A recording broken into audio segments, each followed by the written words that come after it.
23장 8절로 12절 말씀입니다. 저희들 한 목소리로 누가복음 23장 8절로 12절 함께 합독하도록 하겠습니다. 헤롯이 예수를 보고 매우 기뻐하니 이는 그의 소문을 들었으므로 보고자 한 지 오래였고 또한 무엇이나 이적 행하심을 볼까 바랐던 영고러라. 여러 말로 물으나 아무 말도 대답하지 아니하시니 대제사장들과 서기관들이 서서 힘써 고발하더라. 헤롯이 그 군인들과 함께 예수를 업신여기며 희롱하고 빛난 옷을 입혀 빌라도에게 도로 보내니 헤롯과 빌라도가 전에는 원수였으나 당일에 서로 친구가 되니라. 아멘.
아멘. 귀한 찬송 감사합니다. 하나님께서 기쁘게 받으신 줄 믿습니다. 고난주간 특별 새벽기도에 나오신 성도님들에게 하나님의 크신 은혜와 사랑이 넘치게 되시기를 주님의 이름으로 축복합니다. 참 오랜만에 이렇게 말씀을 전하게 되었습니다. 개인적으로 지금 사역을 쉬고 있는 그런 상황인데요. 박근진 목사님의 연락을 받고 나에게 왜 이런 기회를 주시는 걸까 그렇게 생각을 하면서 개인적으로는 하나님께서 저에게 주시고자 하시는 은혜가 있겠구나라는 그런 믿음을 가지고 우리 성도님들과 함께 은혜를 나누기 위해서 말씀을 준비했습니다. 고난주간을 맞이해서 말씀을 묵상하고 우리 성도님들과 함께 이렇게 말씀을 나눌 텐데 이 말씀을 통해서 더 예수님을 깊이 생각하고 그렇게 바라보게 되는 은혜가 넘치게 되시기를 바랍니다. 고난주간이 우리에게 영적으로 유익이 되는 이유에 대해서 좀 곰곰이 생각해 보았습니다. 항상 고난주간이 되면 생각을 하게 되지만 이번에도 좀 새롭고 또 다른 마음으로 그렇게 고민을 하게 되었습니다. 고난주간이 우리에게 영적으로 유익이 되는 이유가 있다면 예수님께서 짊어지신 그 고난, 우리의 죄를 위해서 주님께서 십자가에 못 박혀 피 흘려 죽으심을 생각하고 또 묵상하는 시간이기 때문일 것입니다. 사실 언제 이 예수님의 십자가에 대해서 우리가 그렇게 깊이 생각하고 또 생각할 수 있을까, 그런 생각을 해보게 됩니다. 그런데 이런 영적인 유익이 우리의 삶에 실제적으로 적용이 된다면 이 예수님의 고난, 이 예수님께서 못 박히신 이 십자가 앞에서 내가 어떤 죄인이었는지를 다시 한번 마주하게 된다는 것입니다. 나 같은 죄인에게 베푸신 이 은혜가 얼마나 놀라운지를 다시 한번 생각해 보게 되고 또 감사하게 되는 것이죠. 동시에 지금 내가 어디에 서 있는지를 아주 분명하게 그렇게 보게 하십니다. 만만치 않은 세상 속에서도 주님과 함께 걸어가는 것이 기쁨으로 여겨지는가? 내 삶의 작은 사건 하나까지도 주님께서 선하게 인도하심을 신뢰하며 살아가는가? 여전히 이해할 수 없고 답답하지만 이 모든 일들이 주님의 계획 안에 있음을 믿음으로 고백하고 선포하며 살아가는가? 만약에 그렇지 않다면 내가 겪고 있는 이 사건들, 나에게 찾아온 문제, 또 아픔과 또 고통 앞에서 걱정하고 근심하고 염려하고 또 분노하면서 또 불평하면서 낙심하며 살아가는가? 세상의 안락함과 또 만족을 조금이라도 더 취하고 누리기 위한 것에 열심을 내며 거기에 마음을 두며 살아가는가? 나의 현 주소가 어떠한지를 정확하게 마주하게 하는 것이 이 예수님의 십자가입니다. 오늘 이 자리에서 말씀을 전하고 있는 저라고 십자가 앞에서 떳떳하겠습니까? 주님의 십자가 앞에 서면 입술로 툭 내뱉고 지나갔던 그 말 한마디, 어리석은 생각들, 또 말로 표현은 못했지만 은연중 드러낸 어떤 행동들, 표정들까지도 분명하게 또 선명하게 떠오릅니다.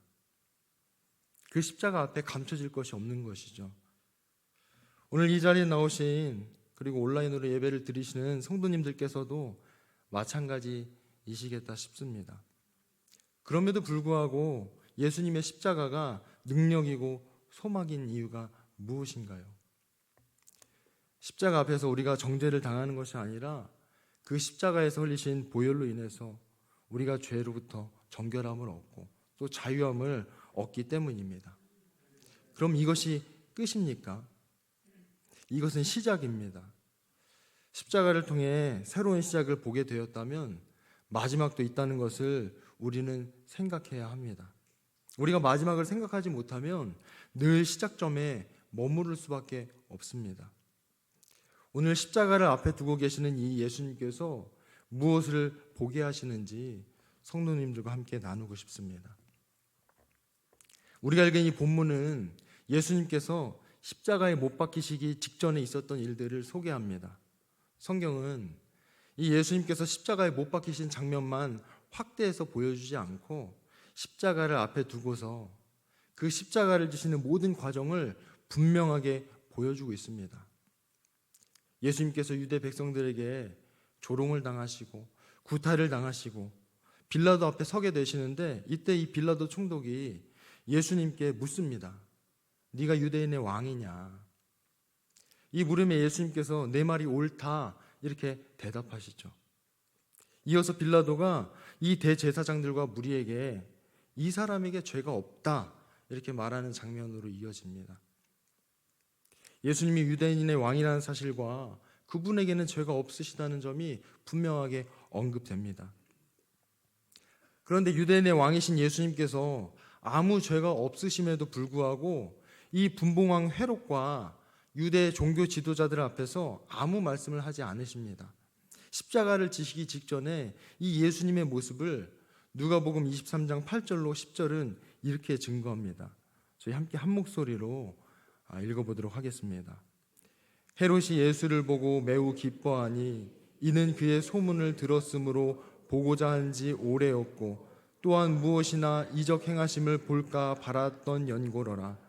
여러 말로 물으나 아무 말도 대답하지 아니하시니 대제사장들과 서기관들이 서서 힘써 고발하더라. 저는 이 예수님께서 아무 말도 대답하지 않으셨다는 말씀을 묵상하면서 아무 말씀도 하지 않으시는 이 예수님께서 무엇인가를 생각하고 계셨다, 또는 아무 말씀 없이 무엇인가를 바라보고 계셨다는 점을 생각하게 되었습니다. 아무 말 없이, 그냥 아무 생각 없이 멀뚱멀뚱 그 자리에 계셨던 것이 아니라 아무 말씀이 없으셨던 것은 무엇인가를 생각하고 바라보셨다는 것이죠. 지금 이 자리는 예수님께서 유대인의 왕이심을 다시 한번 말씀하시고 자신의 죄 없음을 변호할 수 있는 그런 자리입니다. 동시에 이 유대 지도자들과 백성들이 자신에게 행한 일이 무엇을 의미하는지를 밝히 말씀하실 수 있는 그런 자리입니다. 그런데 예수님은 아무 말씀이 없으신 것이죠. 이사야 53장 6절로 7절 말씀은 죄가 없으신 예수님에 대해 이렇게 증거하고 있습니다. 우리 함께 한 목소리 읽도록 하겠습니다. 우리는 다 양 같아서 그릇 행하여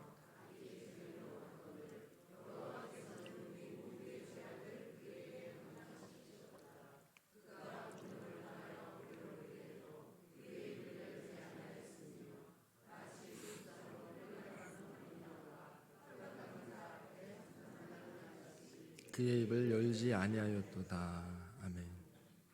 유대인의 왕으로 오신 예수님께서 아무 죄가 없으시면서도 잠잠한 양같이 입을 열지 않으셨습니다. 예수님께서 왜 침묵하셨을까요? 유다 지파의 사자로 오신 이 왕이신 주님께서 왜 도살장으로 끌려가는 양같이 되셨을까요?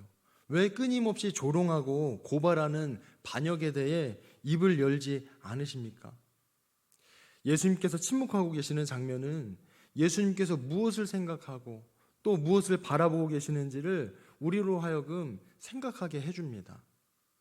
저희 말씀을 한번 더 읽으실 텐데요. 히브리서 12장 2절로 3절 말씀을 한 목소리로 읽도록 하겠습니다. 믿음의 주요 또 온전하게 하시는 이인 예수를 바라보자. 그는 그 앞에 있는 기쁨을 위하여 십자가를 참으사 부끄러움을 개의치 아니하시더니 하나님 보좌 우편에 앉으셨느니라. 너희가 피곤하여 낙심하지 않기 위하여 죄인들이 이같이 자기에게 거역한 일을 참으신 일을 생각하라. 아멘. 히브리서 기자는 이 예수님의 침묵에 가려져 있는 것을 소개합니다. 예수님께서 자기에게 거역한 죄인들을 참으시고 또 그 앞에 기쁨을 위해 십자가를 지셨음을 그렇게 소개합니다. 그 앞에 있는 기쁨이 무엇일까요? 우리는 늘상 우리를 죄에서 구원하시기 위해 십자가를 지셨다는 그 지점에 머무르지 않나 싶습니다. 그래서 우리를 이 죄에서 구원하신 그 주님의 은혜와 사랑을 찬양하고 감사하는데 이 자리에서 오랜 시간을 머무르지 않나 싶습니다. 그런데 예수님께서 이 십자가를 앞에 두고 잠잠하셨을 때 당신의 백성들의 죄에서 구원하실 것만 바라보셨을까요? 십자가는 분명 우리에게 죄에서 구원을 주시는 하나님의 능력입니다. 그러나 그것은 시작일 뿐인 것입니다. 예수님께서 십자가를 앞에 두고 잠잠하셨을 때, 예수님께서 그 앞에 있는 기쁨을 위해서 그 십자가에 달리셨을 때, 주님은 우리들을 죄에서 구원하실 뿐만 아니라 마지막 날 주님과 함께 당신의 나라를 통치할 것을 기쁨으로 바라보셨습니다. 이 기쁨이 성도님들에게도 동일한 기쁨이 되시기를 축복합니다. 예수님께서 왕으로 오셨음에도 불구하고 우리의 죄를 정하지 않으시고 아무 대답이 없이 잠잠하신 이유가 여기에 있습니다. 오늘 이곳에 모인 우리 한 사람 한 사람이 예수님의 십자가 보혈의 공로로 살아가게 될 것은 주님께서 알고 계셨던 것이죠. 예수님을 구주로 영접하여서 그리스도의 몸이 될 것을 주님은 알고 계셨습니다. 주님께서 십자가에 달려 피 흘려 죽으시기까지 결코 죄인인 우리를 정죄하지 않으시는 이유가 여기에 있다는 것입니다. 바울 사도는 고린도전서 12장 27절에서 너희는 그리스도의 몸이요 지체의 각 부분이다 이렇게 말씀하고 있습니다. 몸에서 팔을 떼어낼 수 있습니까? 몸에서 다리를 떼어낼 수 있습니까? 몸에서 지체의 어느 한 부분을 떼어낼 수 있습니까? 그리스도의 몸이 되었다는 말은 주님과 연합했다는 것입니다. 하나가 되었다는 것이죠. 이쪽은 떼어내고 저쪽은 언제든지 뜯어낼 수 있는 그런 껍질이 아니라 주님의 온전한 몸을 이루고 있다는 것입니다. 저와 성도님들은 이 교회의 머리가 되시는 그리스도의 몸된 지체입니다. 바울 사도는 에베소서 1장에서는 이 구원받은 성도들을 말할 때 교회라고 그렇게 말하면서 교회를 그리스도의 몸이라고 그렇게 말하고 있습니다.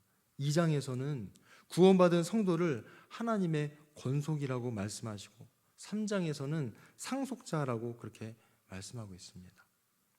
예수님은 반역자들의 조롱과 고발 속에서도 아무런 대답도 하지 않으신 대신에 반역자인 우리 한 사람이 이 십자가의 보혈로 죄사함을 받아 구원을 얻고 이 하나님의 권속이 되어서 영원한 주님의 나라를 상속받아 그 하나님의 나라를 통치할 것을 바라보셨습니다.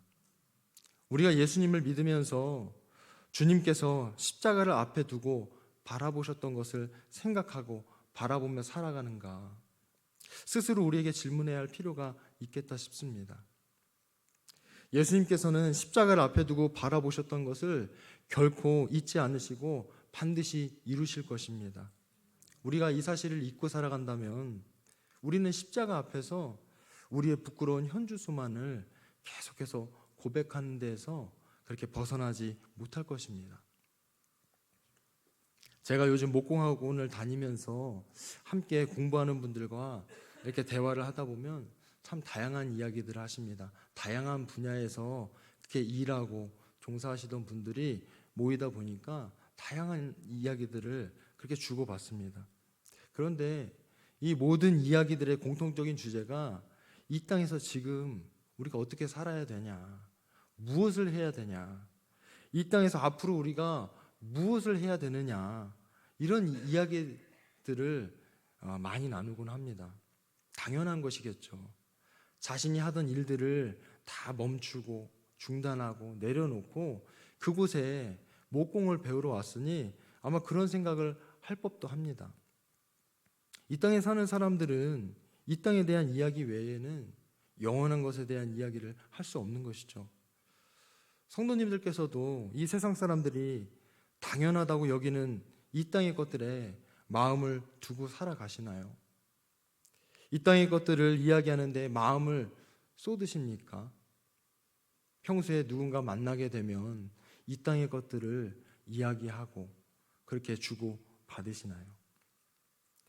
예수님께서 바라보시는 곳과 내가 바라보는 곳의 간격이 크다면 그 간격을 예수님께서는 좁히실 수가 없습니다.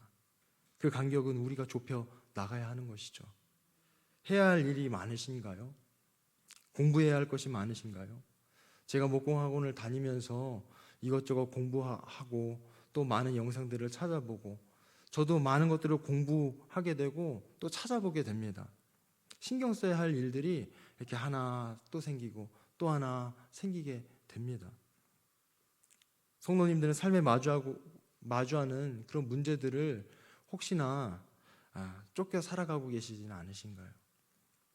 주님께서 이미 2000년 전에 말씀하신 일을 오늘도 이루어 가시기 위해 우리 삶에 끊임없이 간섭하시고 이끌어 가시면서 우리를 상속자로 변화시켜 가고 계시는데 우리는 그 문제를 쫓고 있지는 않은가? 세상의 것들에 마음을 쏟아놓고 있지는 않은가? 십자가 앞에 설 때마다 상속자로 변화되어져 가는 것을 우리가 확인하는가? 바라보는가? 우리가 이 사실을 기억해야 한다 싶습니다. 우리가 오늘 말씀에서 또 한 가지 기억해야 할 점은 이 십자가를 앞에 두고 아무 대답도 하지 않으신 그 예수님께서 끝까지 아무 말씀도 하지 않으시느냐? 그렇지 않죠. 양같이 잠잠하셨던 그 예수님께서 모든 일을 드러내시는 날이 반드시 찾아올 것입니다. 십자가에서 값없이 보혈을 흘리셨지만 그 보혈의 공로로 인해서 하나님의 나라를 유업으로 상속받을 우리들을 주님께서 바라보시고 성실하게 변화되어져 가고 있는지를 반드시 셈하실 것입니다. 베드로후서 3장 8절로 13절 말씀을 조금 길지만 저희들 한 목소리로 함께 읽어보도록 하겠습니다. 사랑하는 자들아, 주께는 하루가 천년 같고 천년이 하루 같다는 이 한 가지를 잊지 말라. 주의 약속은 어떤 이들이 더디다고 생각하는 것 같이 더딘 것이 아니라 오직 주께서는 너희를 대하여 오래 참으사 아무도 멸망하지 아니하고 다 회개하기에 이르기를 원하시느니라. 그러나 주의 날이 도둑같이 오리니 그 날에는 하늘이 큰 소리로 떠나가고 물질이 뜨거운 불에 풀어지고 땅과 그 중에 있는 모든 일이 드러나리로다. 이 모든 것이 이렇게 풀어지리니 너희가 어떠한 사람이 되어야 마땅하냐? 거룩한 행실과 경건함으로 하나님의 날이 임하기를 바라보고 간절히 사모하라. 그날에 하늘이 불에 타서 풀어지고 물질이 뜨거운 불에 녹아지려니와 우리는 그의 약속대로 의가 있는 곳인 새하늘과 새 땅을 바라보도다. 아멘. 여기서 주의 날은 심판의 날입니다. 구약 성경에서부터 계속해서 등장하는 그런 주제가 이 주의 날이 심판에 대한 것을 말하고 있다는 것이죠. 이 베드로 사도는 믿는 자들에게 심판이 있을 것을 말씀하고 있습니다. 구원받았음에도 불구하고 심판의 날이 우리에게 두려운 이유가 있다면 이 십자가의 공로로 살아온 삶의 모든 일들이 반드시 드러나게 되기 때문입니다. 만약 심판의 날을 주님 앞에 섰을 때 우리 삶에 상급이 없다면 얼마나 두렵겠습니까? 우리가 이 상급이라고 하면 주님을 위해 우리가 행했던 그런 일들을 우리는 떠올릴 수 있습니다. 분명 주님을 위해서 했고 주님 주신 마음에 순종해서 우리가 행했지만 그럼에도 불구하고 이 11절은 너희가 어떤 사람이 되어야 마땅한가 이렇게 우리에게 물으면서 거룩한 행실과 경건함으로 하나님의 날이 임하기를 바라보고 간절히 사모하라고 그렇게 말씀하고 있습니다. 이 11절을 한 절로 요약하면 예수님의 형상으로 빚어져 가기를 그렇게 힘쓰며 살아가라고 말씀하고 있는 것입니다. 주님의 형상으로 변화된 사람이 하나님의 나라를 통치할 그런 유업이 주어지기 때문인 것이죠. 주의 날이 임하지 않을 것처럼 흘러가는 이 세상 속에서 이번 고난 주간을 통해서 하나님의 유업을 상속받을 상속자라는 사실을 성도님들의 마음 가운데 꼭 새기게 되시기를 바랍니다. 더 나아가서 이 십자가를 앞에 두고 아무 대답이 없으셨던 그 주님을 기억하시면서 오늘 우리를 상속자로 빚어가시는 그 주님을 의지하며 살아가게 되시기를 주님의 이름으로 축복합니다. 기도하겠습니다.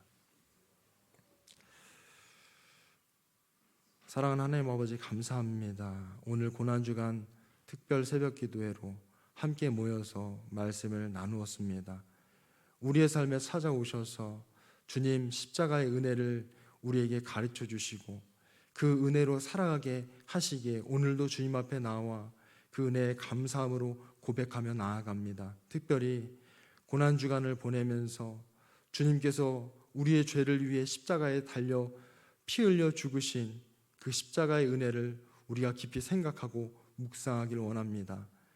우리를 죄인이라 정죄하지 않으시고 죄인인 우리 앞에서 우리의 죄를 들추어내지 않으시고 잠잠히 우리의 모든 죄를 짊어지신 그 주님의 은혜를 생각하며 우리가 십자가 앞에서 우리의 죄를 고백할 뿐만 아니라 더 나아가 그 십자가를 통하여 하나님의 상속자로서 하나님의 유업을 받을 자로서 마지막 날에 주님을 만나게 될 것이고 그때 하나님께서 우리의 삶 가운데 베풀으신 은혜에 대한 믿음의 순종을 셈할 것이라는 것을 우리가 다시 한번 마음에 깊이 새기고 기억하며 살아갈 수 있는 그런 고난주간이 될 수 있도록 은혜를 베풀어 주시옵소서. 우리의 삶에 주님께서 행하신 일들로 인하여 늘 기뻐하고 감사할 뿐만 아니라 믿음의 순종이 더욱 주님을 닮아가고 주님의 형상으로 변화되어져 가서 주님께서 우리를 바라보시며 기뻐하셨던 그 모습이 우리의 삶 가운데 그대로 이루어지는 것을 경험하는 그런 복된 삶이 되도록 인도하여 주시옵소서. 우리의 삶 가운데 더욱 주님의 고난을, 그 십자가의 은혜를 깊이 생각하고 묵상할 수 있도록 은혜 베풀어 주시길 간절히 원하오며 우리 구주 예수 그리스도의 이름으로 기도드립니다. 아멘.